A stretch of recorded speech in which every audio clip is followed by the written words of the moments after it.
Hi hello నమస్తే welcome to universal today. నేను మీ anchor Soumya.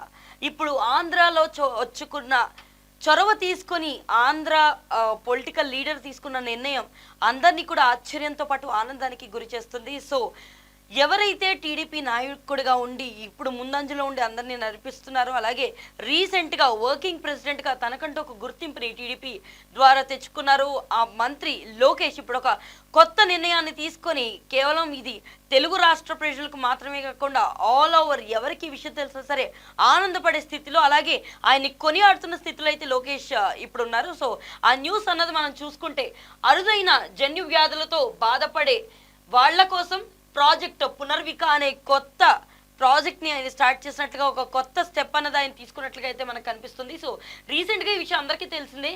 So నెలల పాప పునర్విక చాలా అరుదైన వ్యాధితో బాధపడుతూ 16 కోట్ల విలువైన ఇంజెక్షన్ని తనకి ఇప్పించాలని చెప్పేసి తల్లిదండ్రులు కూడా ఎంతో బాధ చెంది ఈ విషయం తెలుసండి ఎక్స్ ద్వారా అందరినీ కాంటాక్ట్ అయ్యి ఎవరెవరైతే సహాయదారులు ఉన్నారో, ఎవరైతే డబ్బు ఏర్పాటు చేయగలరో వాళ్ళందరూ కూడా దయచేసి సహాయం చేయమని అడగ్గా ఎంతోమంది ఇందులో వాళ్ళ ట్రస్టుల ద్వారా అయి ఉండొచ్చు, లేదా డబ్బులు కలెక్ట్ చేసే వాళ్ళు అయి ఉండొచ్చు, ఇలా ఎంతోమంది కష్టపడి 10 కోట్ల వరకు డబ్బుని పోగేసినట్లుగా. సో తర్వాత ఫిబ్రవరి నెలలో లోకేష్ గారు దీని గురించి మాట్లాడుతూ ఇంకా 6 కోట్లు తక్కువైతే 6 కోట్లు తన తరపున సహాయం చేస్తానని ఫిబ్రవరిలో మాట ఇచ్చిన విషయం అయితే మన అందరికీ తెలిసిందే. సో ఇక్కడ మనకు చూసుకుంటే స్పైనల్ మస్కులర్ అట్రోఫీ అనే ఒక సంబంధం లేని ఒక అరుదైన వ్యాధితో బాధపడుతున్న చిన్నారిని దగ్గరికి తీసుకొని సో 16 కోట్ల ఇంజెక్షన్ను ఆయన ఇక్కడికి ఏదైతే ఫారిన్ కంట్రీలో అవైలబుల్ ఉండే ఇంజెక్షన్ ఉంటుందో సో 10 కోట్లు మాత్రమే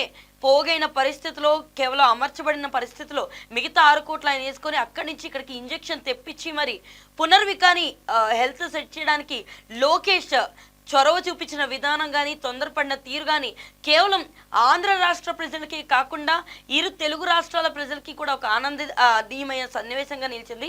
సో దానికి సంబంధించి ఇంకొక డెసిషన్ అయితే లోకేష్ తీసుకున్నారు. సో ఆయన మాట్లాడుతూ ఇప్పుడు ఆపరేషన్ జరిగిన తర్వాత, ఇంజెక్షన్ అనేది ఇచ్చిన తర్వాత ప్రాజెక్ట్ పునర్విక అనే ఒక కొత్త ప్రాజెక్ట్తో అందరి ముందుకైతే రావడం జరిగింది. సో ఎవరైతే చిన్నారులు అరుదైన వ్యాధితో బాధపడుతూ దానికి కొన్ని కోట్లు ఖర్చు చేయాల్సిన పరిస్థితి వస్తే ఆ వచ్చే ఇంజెక్షన్లు అయి ఉండొచ్చు, లేదా ఆపరేషన్ సంబంధించిన ఖర్చు అయి ఉండొచ్చు, అది ఎంత వీలైతే అంతవరకు కూడా విదేశీ నుంచి వచ్చేవన్నీ కూడా తగ్గే విధంగా ఇంటర్నేషనల్ లెవెల్లో వైద్య సంస్థలతో మాట్లాడి ఎంతో కొంత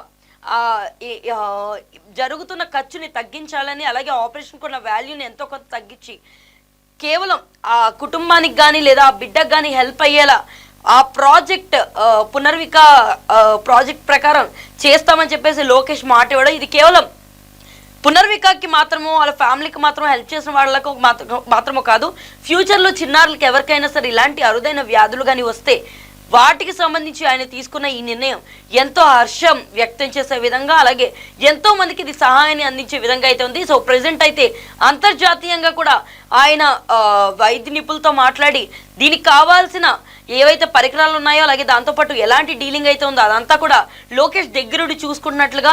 సో మొత్తానికి పునర్వికానైతే రెయిన్బో హాస్పిటల్లో ఆ ఇంజెక్షన్ ఇప్పించి బాగు చేసి తన్ని ఒక మంచి స్థితిలో పెట్టినట్టుగా అయితే మనకి ఇక్కడ తెలుస్తుంది. సో ఇది నిజం చెప్పాలంటే ఇది కేవలం హర్షం వ్యక్తం చేయాల్సిన విషయమే కాదు, ఫ్యూచర్లో ఇలాంటి సిచ్యువేషన్ ఎవరికి వచ్చినా సరే తోడు నిలబడ్డం అనేది ఒక మంత్రిగా తన బాధ్యతని తను స్వీకరించి దాన్ని ఎంతో బాధ్యతగా నెరవేర్చుకున్నట్లుగా అయితే మనకు కనిపిస్తుంది.